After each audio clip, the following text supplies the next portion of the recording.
Hey all, E.G. Spirit here. I have my glasses on because part of what I'm going to talk about today, I'm going to read something. So today I'm going to tell you the scariest story that I heard as a child that just terrified me. Just terrified me. I remember being just consumed with fear about this story, this ghost story, or it was not really a ghost thing. It was more like just I don't know if it's a poltergeist or I don't know. I'll tell you what I heard as a child, and then I'll tell you the real story of it, which you may or may not have heard of already. So when I was about 8 years old, we were living at Fort Campbell, Kentucky. That's where I was born, but we moved back there when I was close to 8 and lived there till we lived there about a year, so almost 9, I guess. And I remember that time really well because, that's around the age you are when you start to remember a lot of things from your childhood, 7, 8, something like that. So when I was living, I was scared of everything when I was a kid. I mean, scared of everything. It was just, I, I was, compared to how I am now, where I still can get scared, but it takes a lot to make me really scared now. I mean, I'm not like just scared by every single thing I hear or see. Otherwise, I wouldn't be able to talk about this stuff. But I don't know where I heard it. I'm thinking I heard it from kids at school or friends of mine, or somebody told me the story. I don't know exactly what, but they told me the story of the Bell Witch. Now, I was living at Fort Campbell, Kentucky, which is right on the border of Tennessee and Kentucky, and it's not that far from Clarksville, Tennessee. Well, it would have been further east in the state, I think, where the Bell Witch phenomenon occurred, shall we say. But because I was so close geographically, it really scared me that, I was almost basically in the same state as this had happened. And according to what I was told when I was 8, the Bell Witch, haunted this family by the last name of Bell, hence the name Bell Witch. And that she was like a woman, like a figure of a woman, and that basically she would follow people, like other people that even came to their house and stuff, she would then follow and haunt them. But she mainly haunted people with the last name of Bell. And I don't know why I was terrified about that, because our name was not Bell. So, but the one that really got me, the story that really got me, because I think this was an ongoing, I think they knew they were scaring the you-know-what out of me, and they really enjoyed it, so they just kept upping the ante or something. So one time they told me that, yeah, the Bell Witch likes to hide under your bed. That was devastating to me. I had to check the bed every night before I went to bed, and then I was scared to even hang my foot over the edge of the bed because I thought the Bell Witch was coming for me. And then and then the ultimate was, they said, I don't know why this was a thing, but they said, yeah, sometimes the Bell Witch likes to ride on the top of your car, and that you're riding along and she'll be laughing on the top of your car, and then she'll lean over and you'll see her face in the window of the car. Well, that did it. I mean, I used to love to ride in the car, and after that, for a while, it was tough going. So, I'm sure they preyed upon my tremendous fears, but that was the earliest story I can remember hearing where it really stuck with me, and I was terrified of this Bell Witch. Now, back then there was no internet. You couldn't look this stuff up. I couldn't find out what the real story was. So let's look at the real story of the Bell Witch, which, believe it or not, they actually got some of these facts correct. It's kind of interesting. So I'm taking this from it's an actual website that deals with, it's called the TennesseeMuseum.org. I didn't take it off Wikipedia. I'm going to adjust my camera a little bit here. Okay. Anyway, I didn't take it off Wikipedia, but according to the TennesseeMuseum.org, this was updated as of 2022. It's said that in Robertson County, in the sleepy town of Adams, Tennessee, was where this Bell Witch phenomenon occurred.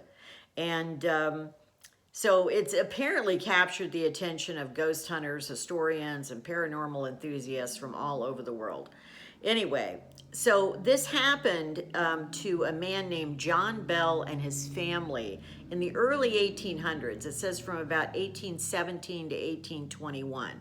And he and his family were harassed by this mysterious and invisible spirit now known as the Bell Witch.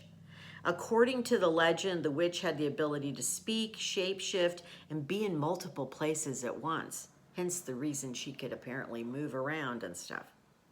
Now, at the time, of course, this was very much a wilderness area. You know, this is early 1800s.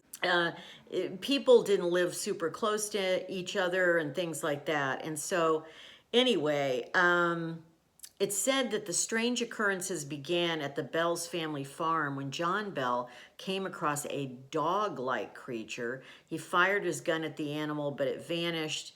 And then disturbances began in the family home, loud knocking noises, gnawing sounds, and the sound of chains dragging across the floor.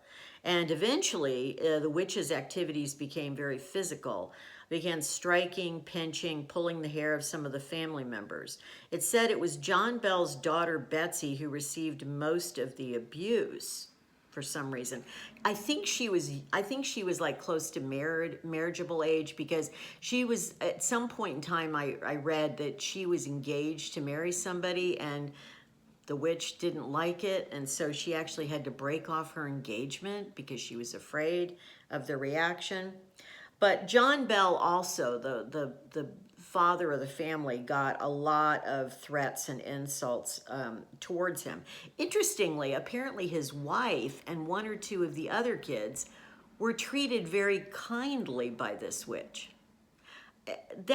I find that really interesting. Like, usually when you have something paranormal going on or a poltergeist or something like that, I mean, to some degree or another, it affects most people in the family. But anyway, okay. So it said that the family even owned slaves at that time, and that the workers there reported strange happenings. I'm just kind of scrolling through here and kind of finding things that I'd like to tell you about this. Anyway, it said after 3 years of nonstop attacks and harassment, John Bell's physical health started to decline. He became bedridden and eventually passed away in December of 1820. His family believed that the Bell Witches caused his death by giving him a kind of poison.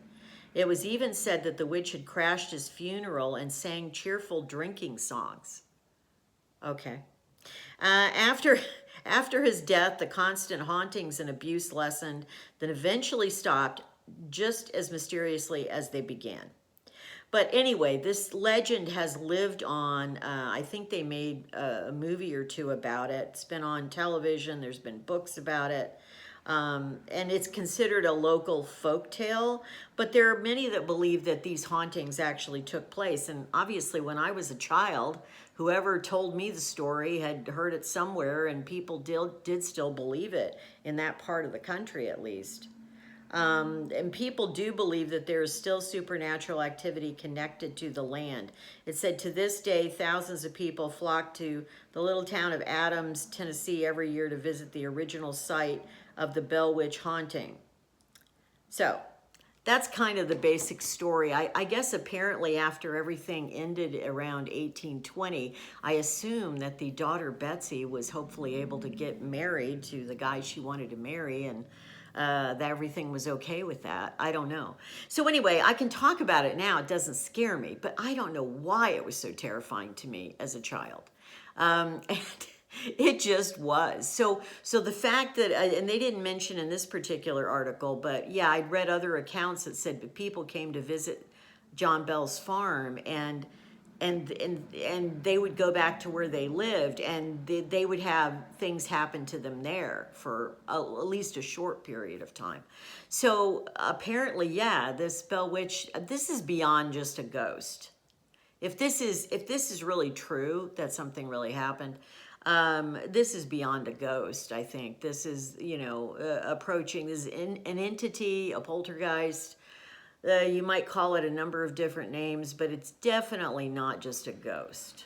And and it sounds like it really was able to do a lot of physical harm to the family, not just emotional harm. So that's really terrifying. So anyway, take my glasses off now since I'm done with that. But yeah, so maybe you've heard of it. Let me know in the comments below if you've heard the story of the Bell Witch. You're seeing this video on Halloween, so I figured this was a good one to do because it was the thing that scared me the most when I was 8 years old. Let me tell you, I was just terrified. And I think I was terrified the whole time we lived there. When we moved, when I was around 9, I seemed to kind of be able to let it go. I mean, I still had a memory of, you know, being afraid of it, but I don't remember really having fear about it after that. Like I said, I mean, as the people told, the kids who told me the story, they were like, yeah, if your last name is Bell, you're really in trouble. And I'm thinking, well, good, my last name isn't Bell. So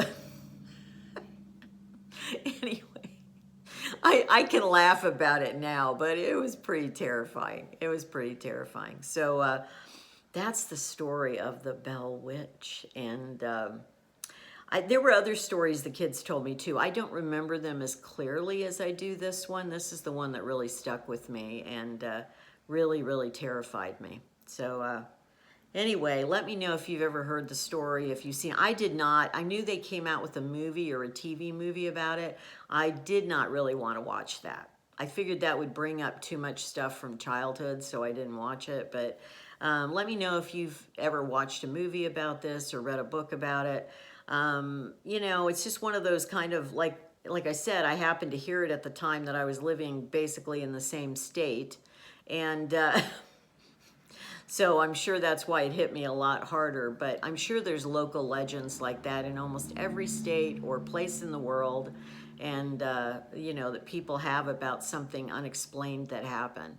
I mean, if you're being a skeptic, you could think, well, maybe they just, you know, maybe they just had a really bad run of luck, and maybe there were some weird things that happened. You know, stuff does happen, you know, in the world. I mean, it maybe wasn't as bad as, you know, it later got, you know, described.